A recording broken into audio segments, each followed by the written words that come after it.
എൻ്റെ ഒരു ഫാത്തിഹയുണ്ട്. നമ്മുടെ നാടിന്റെ സ്വാതന്ത്ര്യത്തിനും ഉന്നതങ്ങളായ മാനുഷിക മൂല്യങ്ങളുടെ നിലനിൽപ്പിനും വേണ്ടി അനവരതം പോരാടുകയും ജീവത്യാഗം വരെ വരിക്കുകയും ചെയ്ത കർമ്മയോഗികളുടെയും ധീരരക്തസാക്ഷികളുടെയും വീരസ്മരണകൾക്ക് മുന്നിൽ ആദരാഞ്ജലികൾ അർപ്പിക്കട്ടെ. മദ്യം നമ്മുടെ സമൂഹത്തിനുണ്ടാക്കുന്ന മാരകവും വ്യാപകവുമായ ആഘാതത്തെക്കുറിച്ച് എനിക്ക് ബോധ്യമുണ്ട്. മദ്യം, കഞ്ചാവ് തുടങ്ങിയവയ്ക്കെതിരെ പോരാടേണ്ടത് എന്റെ കടമയാണെന്ന് ഞാൻ മനസ്സിലാക്കുന്നു. അതുകൊണ്ട് ഞാൻ ജീവിതത്തിൽ ഒരിക്കലും അത്തരം ലഹരി പദാർത്ഥങ്ങൾ ഉപയോഗിക്കുകയില്ലെന്നും അവയെ പ്രോത്സാഹിപ്പിക്കുകയില്ലെന്നുമുള്ള എന്റെ വാക്കുകളിലൂടെ ആവർത്തിക്കുന്നു. മാത്രമല്ല, ജീവിതാവസാനം വരെ ഈ മഹാതിന്മകൾക്കെതിരെ എന്റെ ആരോഗ്യത്തിന്റെയും ആയുസ്സിന്റെയും അർത്ഥലബ്ധിയുടെയും അവസരങ്ങളുടെയും അർഹമായ പങ്ക് നീക്കിവെച്ചുകൊണ്ട് കുടുംബകാര്യങ്ങൾക്കെന്നതിലുപരി ഗൗരവത്തോടെയുള്ള എന്റെ പോരാട്ടം തുടരുമെന്ന പ്രതിജ്ഞ പുതുക്കുകയും ചെയ്യുന്നു.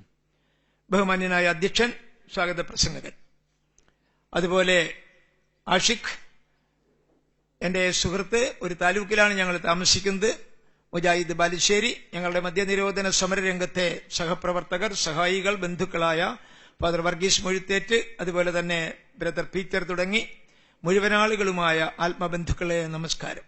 എന്റെ വാക്കുകൾ നിങ്ങൾക്ക് ഇഷ്ടകരങ്ങളാകട്ടെ എന്നും അതിന്റെ പ്രതികരണം സമൂഹത്തിന് ശ്രേയസ്കരമായി ഭവിക്കട്ടെ എന്നും ദയാനിധിയായ ദൈവത്തോട് പ്രാർത്ഥിച്ചുകൊണ്ട് ദൈവത്തിന്റെ രക്ഷയും സമാധാനവും നമ്മളേവരിലും വർഷിക്കുമാറാകട്ടെ എന്ന് കൂട്ടിച്ചേർത്തുകൊണ്ട് ഞാൻ ആരംഭിക്കട്ടെ. ദൈവത്തിന്റെ രക്ഷയും സമാധാനവും നമ്മളേവരിലും വർഷിക്കുമാറാകട്ടെ എന്നുള്ളത് അസ്സലാമു അലൈക്കും എന്നുള്ളതിന്റെ മലയാളമാണ്.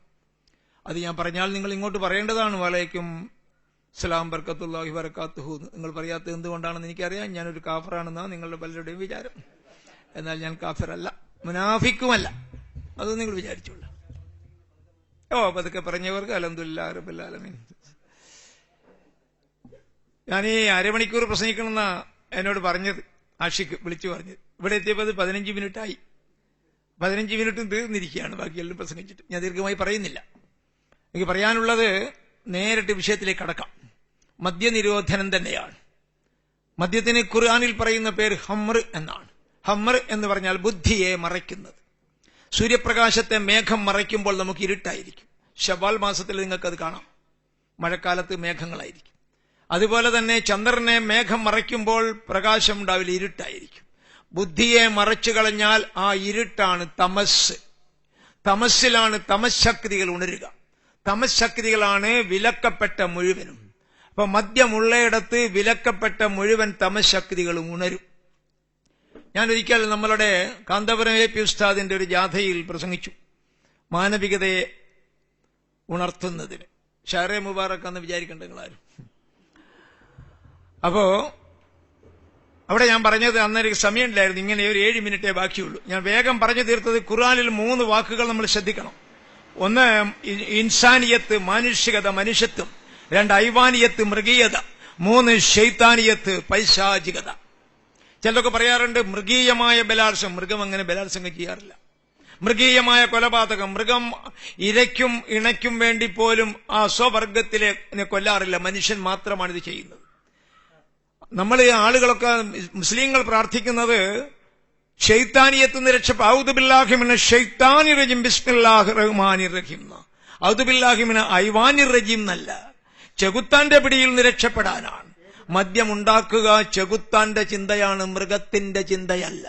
മദ്യപിച്ചാൽ ഒരുത്തനും മൃഗസമാനമല്ലാകുന്നത്, ചെകുത്താന് തുല്യമാണാകുന്നത്. ഔദു ബില്ലാഹി മിനശ് ശൈത്താനിർ റജീം എന്ന് പറയുന്ന സമൂഹം മദ്യത്തിന്റെ വാഴ്ചയെ തകർത്തില്ല എങ്കിൽ ശൈത്താന്റെ പിടിയിൽ നിന്ന് രക്ഷപ്പെടാൻ സാധ്യമല്ല. ചുരുക്കി പറയുകയാണ് ഞാൻ. ബുദ്ധിയാണ് ബുദ്ധിക്കു സത്യോ മൃത്യു നൽകിടും പടുക്ഷേളം, മർത്യനെ തിരിയക്കാക്കും പൈശാചരസായനം.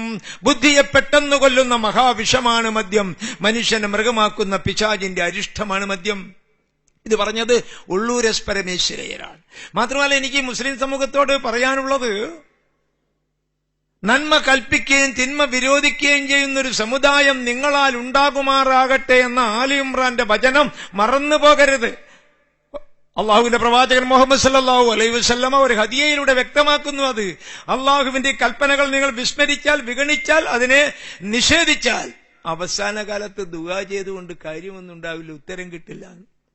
അവസാന കാലത്ത് ദുആ ചെയ്യുന്ന ആളുകളുണ്ട്. എന്തോ ഏതോ എന്ന് വിചാരിക്കുന്ന നഫ്സിൽ ലവാമയിൽ നഫ്സിൽ അമ്മാറയിലൊന്നും ഒന്നും തിരിയില്ല, നഫ്സിൽ ലവാമയിലും തിരിയില്ല. അവസാനം നഫ്സൽ മുത്തമയിന്ന അയാൾക്ക് ഉണ്ടാകുകയില്ല. അതുകൊണ്ട് എന്തോ ഏതോ എന്നുള്ള കാലത്ത് അള്ളാഹുവിനെ നിഷേധിച്ച് സിനിമാ പാട്ടും പാടി നടക്കുന്നു. 10-60-70 വയസ്സായാൽ ഇങ്ങനെ പോകുമ്പോൾ നമുക്ക് അൽഹംദുലില്ലാഹ് ബിസ്മില്ലാഹ് റഹ്മാൻ റഹീം എന്താ ഇയാളിങ്ങനെ പറയുന്നത്, സുബ്ഹാനല്ലാഹ്, അത് അയാൾക്ക് ഇപ്പൊ ഷുഗർ കൂടി അല്ലെങ്കിൽ പ്രഷർ കൂടി, എന്നാലാണ് അള്ളാഹുവിനെ ഓർമ്മിക്കുക. അങ്ങനെയുള്ളവർക്ക് അവസാന കാലത്ത് ഉത്തരം കിട്ടുകയില്ല. യുവാക്കളോട് യുവാക്കാലത്ത് ഖുർആൻ ചോദിക്കുന്നുണ്ട് വിധിനാളിൽ, നീ യുവാവായിരിക്കുമ്പോൾ എന്തു ചെയ്തു, നിന്റെ ഹിദായത്ത് എന്തായിരുന്നു? എനിക്ക് കച്ചവടമായിരുന്നു, എനിക്ക് രാഷ്ട്രീയമായിരുന്നു, പഞ്ചായത്ത് മെമ്പറായിരുന്നു, ഒരു ഉത്തരവും കിട്ടൂല. യുവാക്കൾ ശക്തരാകണം. ഞാൻ ദീർഘമായി പറയുകയല്ല. യുവാക്കളുടെ ശക്തി, സഹോദരിമാർ പുരുഷന്, ആണിന്, സഹോദരന്, ഭർത്താവിന് രക്ഷ കൊടുക്കണം. അള്ളാഹുവിന്റെ പ്രവാചകൻ മുഹമ്മദ് പ്രവാചകനാവുന്നതിന് മുമ്പുണ്ടായിരുന്ന അള്ളാഹുവിന്റെ ദൂതന്റെ സ്പർശനവും ദർശനവും ഏറ്റ് തന്റെ വീടിന്റെ മുറ്റത്ത് വന്ന് കിടക്കുമ്പോൾ എനിക്ക് പുകച്ചിലെടുക്കുന്നു, എനിക്ക് വീശു, എനിക്ക് കുളിരുന്നു, എന്നെ പുതപ്പിക്കുമെന്ന് പറഞ്ഞപ്പോ പാരവശ്യം കാണിച്ചപ്പോൾ സഹധർമ്മിണി പറഞ്ഞു, ഒന്നുമില്ല, അള്ളാഹുവിന്റെ സമൃദ്ധമായ തൗഫീക്ക് താങ്കളിൽ വന്നുവിട്ടുകൊണ്ടിരിക്കുകയാണ്.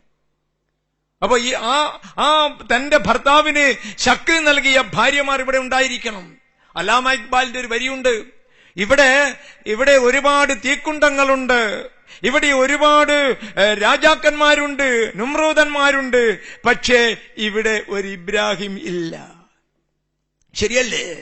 ഈ നാടങ്ങനെ മദ്യത്തിൽ കടന്ന് മുങ്ങുമ്പോൾ ഏറ്റവും അവസാനമായ അവതീർണമായ വിശുദ്ധ ഗ്രന്ഥം ഖുർആൻ മദ്യത്തിനെതിരെ അതിശക്തമായ പ്രബോധനങ്ങൾ നടത്തുമ്പോൾ എന്തുകൊണ്ടാണ് നിങ്ങൾ മൗനം പാലിക്കുന്നത്? കഴിഞ്ഞ ഞങ്ങളിവിടെ ഒരു സമരം നടത്തുമ്പോൾ നിങ്ങളുടെ ICAയും അതുപോലെ കുറെ അബീബുകളായ കുറെ ഇമാമുകളും വന്നതാണ് ഞങ്ങൾക്കൊരു ആവേശം ഉണ്ടായത്. നിങ്ങളുടെ ഈ മൗനത്തെക്കുറിച്ച് ഖുർആൻ ചോദിക്കുന്നുണ്ട്. എന്ത്? സ്ത്രീകളുടെയും കുഞ്ഞുങ്ങളുടെയും രക്ഷയ്ക്ക് വേണ്ടി യുദ്ധം ചെയ്യാത്തതിന് നിങ്ങൾക്ക് എന്തുണ്ട് ന്യായം പറയാൻ? അല്ലേ? സ്ത്രീകളുടെയും കുഞ്ഞുങ്ങളുടെയും രക്ഷയ്ക്ക് വേണ്ടി യുദ്ധം ചെയ്യേണ്ടത് ഈ നൂറ്റാണ്ടിൽ, ഈ കാലത്ത് മദ്യത്തിനും ലഹരിക്കുമെതിരെ ആയിരിക്കണം. നിങ്ങൾ വേണ്ട പോലെ ഇളകുന്നില്ല. പക്ഷേ നിങ്ങളെ ഞാൻ അത്ഭുതപ്പെടുകയാണ്. കൊല്ലത്തിൽ ഒരു 52 കുത്തുബകൾ, 3-4 വയതുകൾ, ചിലർക്ക് മരിച്ചാൽ ആ വീട്ടിൽ ഖുർആൻ വായന, ഖുർആൻ പാരായണം, എത്രയോ കസറ്റുകൾ, ഒരു 5 മീറ്റർ കഫൻ തുണി കൊണ്ട് എങ്ങനെയാണ് പൊതിഞ്ഞ് ശവം മറവ് ചെയ്യേണ്ടതെന്ന് പഠിപ്പിക്കുന്ന സ്തോത്രങ്ങളും പ്രചാരണങ്ങളും. ഇത്രയേറെ 3 വയസ്സ് തൊട്ട് 4 വയസ്സ് തൊട്ട് മദ്രസയിലെത്തുകയാണ് നിങ്ങളുടെ കുഞ്ഞുങ്ങൾ. ഇത്രയും ഭാഗ്യം ലഭിച്ച ആളുകൾ എന്തുകൊണ്ടാണ് ഈ മഹാതിന്മയ്ക്കെതിരെ മൗനം പാലിക്കുന്നത്? നിങ്ങൾ പറയും ഞങ്ങൾ മൗനം പാലിക്കുന്നില്ല. നന്മ കൽപ്പിക്കുക, തിന്മ വിരോധിക്കുക. വിരോധിക്കുക എന്ന് പറഞ്ഞാൽ വിശേഷേണ രോധിക്കുക എന്ന, വിശേഷമായ സ്പെഷ്യൽ റൂട്ടിലൂടെ, അപ്രോച്ചിലൂടെ എതിർക്കുക എന്നുള്ളതാണ്. അതുകൊണ്ട് അല്പബന്ധുക്കളെ ഞാൻ ചുരുക്കുകയാണ്, വളരെ ചുരുക്കുകയാണ്, സമയമില്ലാത്തതുകൊണ്ട്. എനിക്കൊന്ന് അവസാനമായി നിങ്ങളോട് പറയട്ടെ. അജറുൽ അസ്വദിനെ അറിയാമല്ലോ. അജറുൽ അസ്വദ് എന്നുള്ള ദേവലോക ശിലയാണ്. അജറുൽ അസ്വദ് എടുത്ത് പുറത്ത് വെച്ചത്, കഅബയുടെ എടുത്ത് പുറത്ത് വെച്ചത് കഅബ റിപ്പയർ ചെയ്യേണ്ട സമയത്തിലാണ്. അങ്ങനെ കഅബയുടെ റിപ്പയർ എല്ലാം കഴിഞ്ഞു. അജറുൽ അസ്വദ് എടുത്ത് കഅബയിൽ വെച്ചാലേ ആ പുണ്യക്ഷേത്രം പൂർണ്ണമായി പുണ്യമാവുകയുള്ളൂ. അങ്ങനെ ആരാണ് ഇതെടുക്കുക? അത് കുറെ ആളുകളൊക്കെ മത്സരിക്കുകയാണ്. അന്നത്തെ ഖുറൈശികൾ മത്സരിക്കുന്നു, നിരീശ്വരവാദികൾ മത്സരിക്കുന്നു. എല്ലാവരും പറയുന്നു ഞാൻ പിടിക്കാം. ആ മലയെടുക്കലൂടെ ഒരു ചെറുപ്പക്കാരൻ ഇറങ്ങി വരുന്നു, നമുക്ക് അയാളുടെ മധ്യസ്ഥം സ്വീകരിക്കാം. അത് റസൂൽ കരീം സല്ലല്ലാഹു അലൈഹി വസല്ലമയായിരുന്നു. അങ്ങനെ ഒരു വലിയ ഒട്ടകത്തിന്റെ തോല് കൊണ്ടുവന്ന് ഈ ഹജറുൽ അസ്വദ് എല്ലാവരും കൂടി ഉരുട്ടി ഈ തോലിൽ വെച്ചു. എന്നിട്ട് റസൂൽ പറഞ്ഞു, ആർക്കൊക്കെയാണോ ഇത് പിടിക്കേണ്ടത് എല്ലാവരും ഈ തോലിന്റെ ഓരോ ഭാഗം പിടിച്ചോളൂ. അങ്ങനെ എല്ലാവരും അഭിമാനത്തോടുകൂടി അത് കൊണ്ടുവന്ന് കഅബയിൽ പുനഃപ്രതിഷ്ഠിച്ചപ്പോൾ കഅബ പഴയ കഅബയായി. ഇത് ഞാൻ പറഞ്ഞത് 1967 ഈ കഅബയ്ക്ക് നമുക്ക് കേരളത്തിന് ഒരു പേരുണ്ടല്ലോ, അതായത് ദൈവത്തിന്റെ സ്വന്തം നാട്. അതിനെ ഞാൻ കഅബ എന്ന് വിളിക്കുന്നു ഇപ്പോൾ. പക്ഷെ 1967 EM ശങ്കരൻ നമ്പൂതിരിപ്പാട് കേരളം നവീകരിക്കാൻ വേണ്ടി ഈ കഅബയിലെ ഹജറുൽ അസ്വദ് എന്ന് പറയുന്ന മദ്യനിരോധനം എടുത്ത് പുറത്തു വെച്ചു. പിന്നെ കഅബയല്ല. പിന്നെ ആര് വന്നിട്ടും ആർക്കും മത്സരമില്ല, ഞാനിതിവിടെ വെക്കും ആരും പറയുന്നില്ല. ഈ കേരളം ദൈവത്തിന്റെ സ്വന്തം നാടായ കഅബയാകണമെങ്കിൽ EM ശങ്കരൻ നമ്പൂതിരിപ്പാട് എടുത്ത് പുറത്തു വെച്ച ഹജറുൽ അസ്വദ് എന്നുള്ള മദ്യനിരോധനത്തിന്റെ ശില ഇവിടെ എടുത്തു വെക്കാൻ നിങ്ങൾ സഹായിക്കണം. ഒരു തല ഞങ്ങളും പിടിക്കാം. ഞങ്ങൾ മദ്യനിരോധനക്കാർ, അത്രയേ ഉള്ളൂ. അതുകൊണ്ട് അങ്ങനെ വന്നാൽ മാത്രമേ കേരളം കേരളമാവുകയുള്ളൂ. ഞാൻ വീണ്ടും നിങ്ങളോട് പറയട്ടെ, മദ്യത്തിന്റെ തിന്മകളെ 10 തരക്കാർ മദ്യവുമായി ബന്ധപ്പെട്ട ഉണ്ടാക്കുന്നവർ, വിൽക്കുന്നവർ, കൊണ്ടുപോകുന്നവർ, കുടിക്കുന്നവർ, വിതരണം ചെയ്യുന്നവർ, അതിനൊത്താശ ചെയ്യുന്നവർ, മൗനം പാലിക്കുന്നവർ, 10 തരക്കാർ ഇസ്ലാമിന്റെ ഭാഷയിൽ, ഇസ്ലാമിന്റെ ശാസനങ്ങളിൽ കുറ്റവാളികളാണ്. നന്മ കൽപ്പിക്കാനും തിന്മ വിരോധിക്കാനുമുള്ളൊരു സമൂഹത്തോട്. പിന്നെയും നിങ്ങളോട് ഞാൻ പറയുന്നത്, ഞങ്ങളുടെ നോട്ടീസിലുണ്ട്, നിങ്ങൾ ഇത് സദക്കയുടെ റമദാൻ എന്ന വാക്കിന് റമദ് എന്ന് പറഞ്ഞാൽ ചൂടിനൊരർത്ഥമുണ്ട്. ഇപ്പൊ ജൂൺ ജൂലൈ മാസം ചൂടുള്ള മാസമാണ്. ചൂടുള്ള മാസത്തിൽ ഉണ്ടായ വ്രതമെന്നല്ല റമദാൻ അർത്ഥം. റമദാന്റെ റമദ് എന്ന് പറയുന്നത് ഓരോരുത്തരെയും കൽബിലെ റമദാൻ. സമൂഹത്തിന്റെ നാശം കണ്ടുണ്ടാകുന്ന ദുഃഖം, സ്വന്തം സഹോദരങ്ങൾ നശിക്കുന്നതിനുള്ള ദുഃഖം, ലോകത്തിന്റെ വേദന അനുഭവിക്കുന്നതിനുള്ള ദുഃഖം, നന്മ ചെയ്യാൻ കഴിയാത്തതിനുള്ള ദുഃഖം, ആ റമദ് അനുഭവിക്കുകയാണ് നമ്മുടെ കൽബ്. ഈ റമദ് ചൂട് അനുഭവിക്കുന്ന അവസ്ഥയാണ് തപിക്കലാണ് താപം, അതാണ് തപസ്. ഇസ്ലാം എന്ന വാക്കിന്റെ അർത്ഥം അള്ളാഹുവിന് കീഴൊതുങ്ങി ജീവിക്കുന്നവെന്ന. ഇസ്ലാം എന്ന വാക്കുണ്ടായത് സിൽമ് എന്ന ശബ്ദത്തിൽ നിന്നാണ്. സിൽമ് ശാന്തിയാണ്. ഓം ശാന്തി ശാന്തി ശാന്തിഹി എന്ന് ഭാരതം നേരത്തെ പറഞ്ഞു. ആ ശാന്തിയാണ് സിൽമ്, അതാണ് സലാം എന്ന് പറയുന്നത്. ആ സിൽമാണ് ക്രിസ്ത്യാനിയുടെ ശാലു. നമ്മളൊരു വ്യത്യാസമില്ലെന്ന് ആദ്യം മനസ്സിലാക്കുക. വെറും മദ്യനിരോധനം കൊണ്ടൊന്നും രാജ്യം രക്ഷപ്പെടാൻ പോകുന്നില്ല.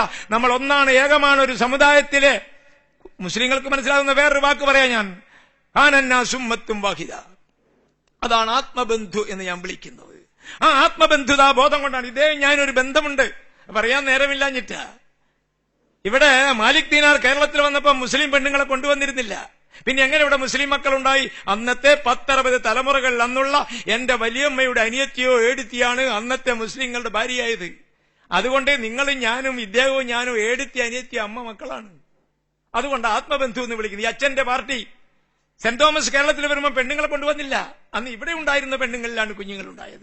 അതുകൊണ്ട് അച്ഛനും ഞാനും ഏടുത്തി അനിയത്തി അമ്മ മക്കളാണ്. അതാണ് ആത്മബന്ധം. ആ ബോധം നമുക്കുണ്ടായിരിക്കുമ്പോഴാണ് ഒരാൾ ഖുർആന്റെ അനുയായിയാകുന്നത്, ഒരാൾ ഗീതയുടെ അനുയായിയാകുന്നത്, ഒരാൾ ബൈബിളിന്റെ അനുയായിയാകുന്നത്. സമയം ദീർഘിക്കുകയാണ്. എന്റെ സ്നേഹിതൻ മുജാഹിദിന്റെ പ്രസംഗം നിങ്ങൾ കാത്തിരിക്കുകയാണ്. നിങ്ങളോട് പറയാനുള്ളത്, ഈ ICA ഇസ്ലാമിക് കൾച്ചറൽ അസോസിയേഷൻ, അമീർ ഇവിടെ ഉണ്ട്. ഇസ്ലാമിക് കൾച്ചറൽ എന്നുള്ള പേര് നിലനിർത്തുമ്പോൾ നാം തിന്മയെ ചെറുക്കേണ്ടിയിരിക്കുന്നു. നിങ്ങൾ ICA മാത്രം 100 പേർ ഒരു ദിവസം ഞങ്ങളുടെ സത്യാഗ്രഹ പന്തലിന്റെ അടുത്ത് വന്നൊരു മുദ്രാവാക്യം വിളിച്ചാൽ ഗവൺമെന്റ് ചിന്തിക്കും. അപ്പോൾ ക്രിസ്ത്യൻ സമൂഹം വരും, ഹിന്ദുക്കൾ വരും. അപ്പൊ ചിലര് ഈ നമ്മളുടെ ഇവിടെ ഉണ്ടോ, തബ്ലീഗുകാരുണ്ടല്ലോ, ഉണ്ടാവും. തബ്ലീഗുകാർ ഞങ്ങളുടെ മലപ്പുറത്തൊക്കെ സമരത്തിൽ വന്ന് പറഞ്ഞു, മാഷേ ഈച്ചേരി മാഷേ, ഞങ്ങൾ സമരത്തിനൊന്നുമില്ല, മുദ്രാവാക്യം വിളിക്കാനൊന്നും ഞങ്ങളില്ല, പിന്നെ നിങ്ങൾ എന്താ ചെയ്യും? മറ്റു സഹായം. ഞാൻ പറഞ്ഞു, ഉസ്താദേ, ഈ മുദ്രാവാക്യം വിളി എന്ന് പറഞ്ഞാൽ ദുആ ചെയ്യലാണ്. പൂട്ടണേ ദൈവമേ, പൂട്ടണേ ദൈവമേ എന്ന് പാടുകയാണ്. ഇത് യഥാർത്ഥത്തിൽ പറഞ്ഞാൽ ഉസ്താദെ, ഈ പന്തല് നിങ്ങൾ പഴയ ശ്രാമ്പി പോലെ വിചാരിച്ചാൽ മതി. ഇതൊരു ഇത്തിക്കാഫാണെന്ന് വിചാരിക്കുക. നിങ്ങൾ വന്നോളൂ എന്ന് പറഞ്ഞപ്പോൾ പിറ്റേന്ന് അയാൾ വന്നു എന്നുള്ളതാണ്. അദ്ദേഹം ഇപ്പോൾ ഫോറിലാണ്. ഞങ്ങൾക്കൊക്കെ കാര്യമായ സഹായമൊക്കെ ചെയ്തൊരു മനുഷ്യനാണ്. അതുകൊണ്ട് ഇത് കക്ഷി മറന്നുകൊണ്ട് തിന്മയ്ക്കും കക്ഷിയില്ല, നന്മയ്ക്കും കക്ഷിയില്ല. ഏറ്റവും വലിയ തിന്മ നന്മയെ വിഴുങ്ങുകയാണ്. അതുകൊണ്ട് ആത്മബന്ധുക്കളെ, ഞാൻ അവസാനിപ്പിക്കുകയാണ്. തിരുവനന്തപുരത്ത് ഞങ്ങളുടെ പന്തലിൽ, ഞങ്ങളുടെ ഇത്തിക്കാഫിന് നിങ്ങൾ വരണം. നിങ്ങളുടെ ഖുർആൻ പറയുന്നു, ജിഹാദിൽ ഇടപെടുന്നവർക്ക് സക്കാത്തിന് അർഹതയുണ്ടെന്ന്. നിങ്ങളെ ഓശാരത്തിനൊന്നും തരണ്ട, ഞങ്ങൾ ജിഹാദിൽ ഇടപെടുകയാണ്. ആ സക്കാത്ത് ഒരു ഇൽമിന്റെ വികസനത്തിനുള്ള ഒരു സദക്കയായി നിങ്ങൾ കാണണം. ഞാൻ നോട്ടീസ് എഴുതിയിട്ടുണ്ട്. ഞങ്ങൾക്ക് പണമൊന്നുമില്ല, ഞങ്ങൾ പാവപ്പെട്ട ആളുകളാണ്. 953 ദിവസം മലപ്പുറം സമരം നടത്തി ഞങ്ങൾ പിടച്ചുപോയതാണ്. ഇപ്പോഴും ഞങ്ങൾ ദൈവത്തെ, അള്ളാഹുവിനെ നിയ്യത്താക്കിക്കൊണ്ട്, ഭഗവാൻ കൃഷ്ണൻ അർജുനോട് പറഞ്ഞു, മാ മനുസ്മര യുദ്ധ്യജ. ഈശോ പ്രവാചകൻ പറഞ്ഞു, ഈശാ നബി പറഞ്ഞു, കലപ്പയിൽ കൈവച്ചുകൊള്ളൂ, തിരിഞ്ഞു നോക്കേണ്ടതില്ല. ഞങ്ങൾ തിരിഞ്ഞു നോക്കുന്നില്ല. ഞങ്ങൾക്കൊരു സുപ്രഭാതം കാണുന്നു. ഈ നാടിനെ മദ്യത്തിൽ നിന്ന് രക്ഷിക്കാൻ ഇസ്ലാം സമൂഹം ഒന്ന് മുന്നിട്ടിറങ്ങിയാൽ മതി. കേരളത്തിൽ ബാക്കിയെല്ലാവരും പിമ്പേ വന്നുകൊള്ളും. അതിന്റെ പിന്നിലൊക്കെ ഞങ്ങൾ ഉണ്ടായിരിക്കും. ഏതായാലും മഹിതമായ സായാഹ്ന സംഗമത്തിന് അനുഗ്രഹം നൽകിയ ദയാനിധിയായ ദൈവത്തിന്റെ മുമ്പിൽ ഒരിക്കൽ കൂടി പ്രണാമം അർപ്പിച്ചുകൊണ്ട്, അൽഹംദുലില്ലാഹി റബ്ബിൽ ആലമീൻ, എല്ലാ തുതികളും നിനക്കായിരിക്കട്ടെ റബ്ബേ എന്ന് പ്രാർത്ഥിച്ചുകൊണ്ട് ഞാൻ അവസാനിപ്പിക്കുകയാണ്. ജയ് ജഗത്, ലോക സമസ്ത സുഖിനോ ഭവന്തു.